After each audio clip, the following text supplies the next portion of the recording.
देखो, सफलता की कोई उम्र नहीं होती है। कोई 25 साल की उम्र में ग्रेजुएट करके या कोई पीजी कोर्स वगैरह कर के जॉब के लिए घूम रहा है, अप्लाई कर रहा है, इधर-उधर ठोकरें खा रहा है।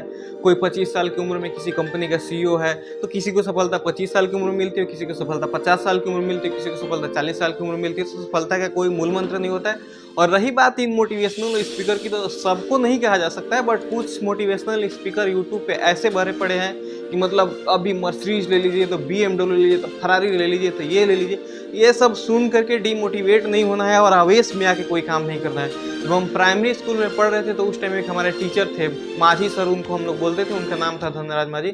तो वो कहा करते थे कि पहले सुना, फिर गुना, उसके बाद धुना।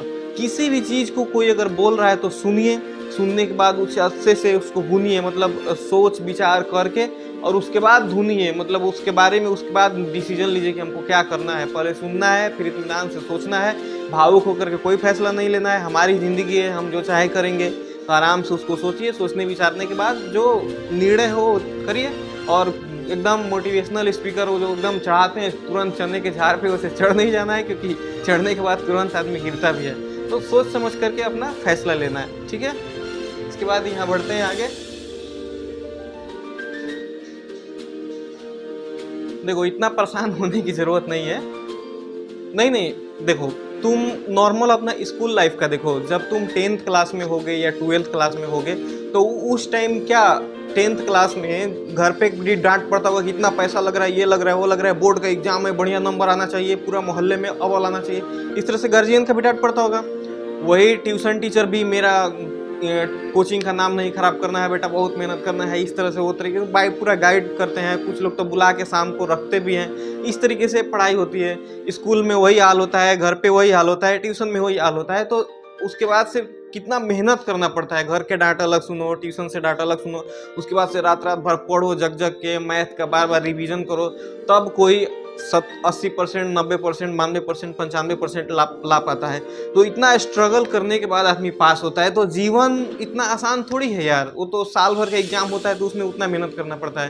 तो ये तो तुम्हारा पूरा जीवन है। तो जब जीवन बढ़िया सुदृढ़ जीवन बनाना है, तो उसके लिए मेहनत तो करनी पड़ेगी। लोग तो यातनाएं देंगे ही। कोई भी अगर बड़े सपने देख रहे हो, तो बड़ा सपना पूरा होने भगवान से मांगे, भगवान हमके बड़ा आदमी बना देते। भाई, भगवान बड़ा आदमी बनाएंगे, बड़ा कोई भी विश मांग रहे हैं या कोई सपना देख रहे हैं, तो उस बेस पे आपको स्ट्रगल करना पड़ेगा। भगवान भी परखते हैं कि बंदा उस लायक है कि नहीं। आसपास लोग यातनाएं देते हैं, कोई कुछ कहता है, कोई कुछ कहता है, मतलब अगर उनका बस चले तो जमीन पे नाक रगड़वा देंगे, इतना लोग टॉर्चर करते हैं। अगर उस स्ट्रगल को, उस फेस को आदमी पार करके जब आगे बढ़ता है, तो वही इंसान बड़ा आदमी बनता है। तो आप जो भी काम कर रहे हैं, जिस भी लक्ष्य पे काम कर रहे हैं, उस पर पूरा एकदम 100% फोकस कीजिए और ईमानदारी से कीजिए। ईमानदारी से नहीं करेंगे तो जहाँ हैं वैसे ही एवरेज जिंदगी जी रहे हैं, उसी में रह जाएंगे। अपने विश को पहचानिए कि हमको क्या करना है। एक मतलब एक डेडिकेशन होना चाहिए अपने गोल को लेकर के कि हाँ, हमको ये बनना है, और उस पर मेहनत कीजिए। फिर आपको किसी का बाप नहीं रोक पाएगा आगे बढ़ने से।